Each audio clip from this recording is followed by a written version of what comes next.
Late-night drizzle covered the quiet streets of Seoul, the neon lights reflecting off the wet pavement. A group of bikers pulled over at a small roadside diner, their laughter echoing through the night. Among them was Jaehoon, a man with a rough exterior but a calm heart. As he entered the diner, the smell of fresh ramen and coffee filled the air. Behind the counter stood Yoonji, a young waitress with tired eyes and a forced smile. Her hands trembled slightly as she poured coffee into a mug. Jaehoon noticed her wiping her cheeks every few seconds, pretending it was just sweat. But those weren't beads of sweat. They were tears. Customers chatted around her, oblivious to her silent pain. Jaehoon couldn't look away. Something about the way she kept glancing outside, as if afraid of the dark parking lot, stirred a strange feeling inside him. Worried, he quietly finished his food, leaving a generous tip on the counter. When their eyes met, Yoonji quickly looked down, whispering a soft, "Thank you." As Jaehoon stepped outside, the rain grew heavier.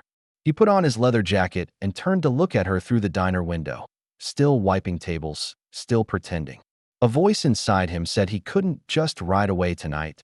He decided to wait by his bike, under the flickering streetlight, watching her through the rain. Something told him this night was about to change both their lives forever.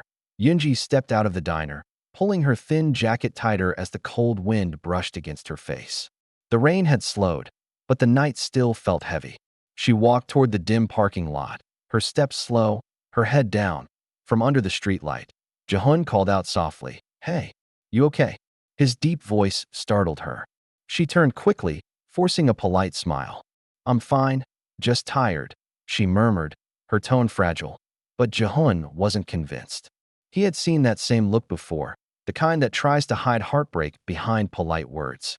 He walked a little closer, careful not to scare her. "You've been crying all night," he said gently. "You don't have to pretend with me." Yoonji froze, gripping her bag tighter. For a moment, silence hung between them, just the faint hum of streetlights and the rain dripping off her umbrella. "It's nothing," she whispered. "I just have a lot on my mind." Jaehoon nodded, not pushing further. "Let me walk you to your car," he offered. "It's late. Not safe out here." She hesitated, then nodded reluctantly. As they walked together, Jaehoon noticed how her hands shook when she tried to find her car keys. Her small frame looked exhausted, fragile, like she'd been carrying the world alone. When they reached her old, beat-up car parked near the edge of the lot, Jaehoon felt something uneasy tug at his chest. There was more to her story, and he was about to find out what it was. Yoonji unlocked the car door with trembling hands. The cold air mixed with the faint scent of baby powder drifting out from inside. Jaehoon stood beside her, glancing into the dark interior, and then he noticed that a small blanket in the back seat moved, his brow furrowed. "Yoonji, what's that?" he asked softly. She froze, her breath catching. For a second, she didn't answer. Then, with tears already filling her eyes, she slowly opened the back door. Under the faded pink blanket lay a baby girl, no older than a year. Her tiny hands clutched a worn-out teddy bear as she slept peacefully, unaware of the storm outside. That Jaehoon's chest tightened. "Is she yours?" Yoonji nodded, her voice breaking. "Her name's Suah. I didn't want anyone at work to know. I keep her here while I work the night shift. I can't afford daycare, and the shelters are full." Her words came out in pieces, like every sentence hurt to speak. She brushed Suah's hair gently, her tears finally falling freely. "Sometimes I park near the diner, so I can check on her between breaks. I know it's not safe, but it's all I have." Jaehoon stood there, speechless. The image of the baby sleeping in the cold hit him like a punch to the gut. He saw more than a struggling mother. He saw someone fighting a quiet battle no one else noticed. Yoonji tried to hold back sobs. Jaehoon stepped forward and placed his leather jacket over the baby. "No one should have to live like this," he whispered.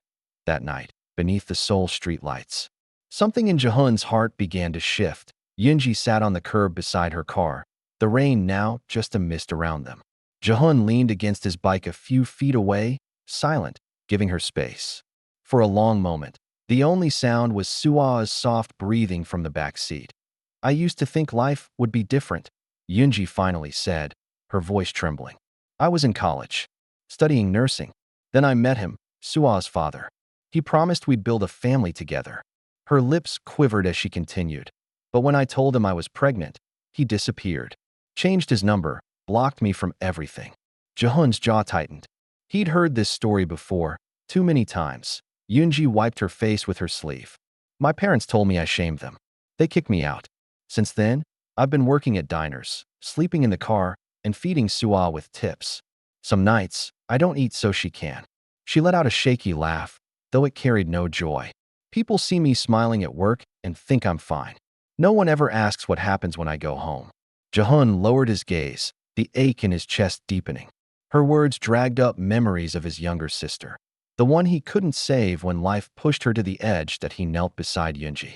You're stronger than you think, he said quietly. You've already survived what most people couldn't. She looked up at him through tear-filled eyes, surprised at the kindness in his tone. For the first time that night, she didn't feel invisible in that silence, broken only by the soft purr of the city. Jehun made a decision he hadn't even spoken aloud yet. He wasn't going to leave her to fight this battle alone. The next morning, Seoul's gray skies hung low, and Jehun's motorcycle rumbled through the streets toward the diner again. He had barely slept, Yoonji's story replaying in his mind. As he parked, he spotted her through the window, still serving customers, still wearing that tired smile. When her shift ended, she found Jehun waiting outside with 2 warm lunchboxes. You didn't have to come back, she said softly. I know, Jehun replied, handing her the food. But I wanted to. He looked toward the car where Suah slept again, bundled in Jehun's jacket from last night. You both deserve better than this, he said firmly. Later that day, Jehun met up with his biker brothers, the Iron Wolves, a tight-knit group known for their loyalty and quiet acts of kindness. Over steaming cups of coffee, Jehun told them Yoonji's story. The room fell silent, and then one by one, the bikers nodded. No words, just a shared decision. That evening, they rolled up to the diner in a thunder of engines. Yoonji stepped outside, startled, but then froze when she saw the men unloading groceries, blankets, and car parts. One biker smiled. Jehun told us you could use some help. Another added, we fixed up your car, new tires, heater, full tank. She won't be sleeping cold anymore. Yoonji stood speechless, her hand over her mouth as tears spilled down her cheeks. Jehun placed an envelope in her hand. 3 months' rent paid. You and Suah can finally have a place to call home. For the first time in a long while, Yoonji couldn't stop smiling. The rain had stopped. The night didn't feel so cold anymore. Weeks passed, and the little diner that once felt heavy with silence now buzzed with warmth and laughter. Yoonji had found a small apartment, thanks to Jehun and the Iron Wolves. The dark circles under her eyes were fading, replaced by a gentle glow that came from peace, something she hadn't felt in years. Every morning, Jehun would stop by the diner for coffee, pretending he needed it, though everyone knew he just wanted to see her smile. Suah had grown stronger too, always giggling whenever Jehun made funny faces through the diner window.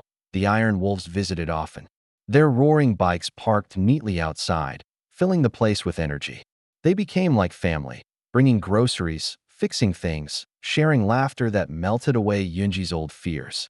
Even the diner owner, who once kept his distance, began treating her like a daughter. One rainy afternoon, as Jehun helped Yoonji hang a new sign outside the diner, she looked at him and said, You changed everything, Jehun. I don't know how to thank you. He smiled faintly. You don't have to. Just promise me you'll never stop fighting for yourself. Yoonji nodded, eyes glistening. I won't. That night, as the city lights shimmered across the wet streets, Jehun realized something. Sometimes saving someone else also saves a part of you. The soft hum of motorcycles echoed through the streets as the Iron Wolves gathered one last time outside the diner. It was Jehun's final night in Seoul before he headed out on a long road trip through the mountains, a promise he had made to himself years ago but kept delaying. Inside, Yoonji was closing up, Suah asleep in her arms. Jehun stepped in quietly, leaving a small box on the counter.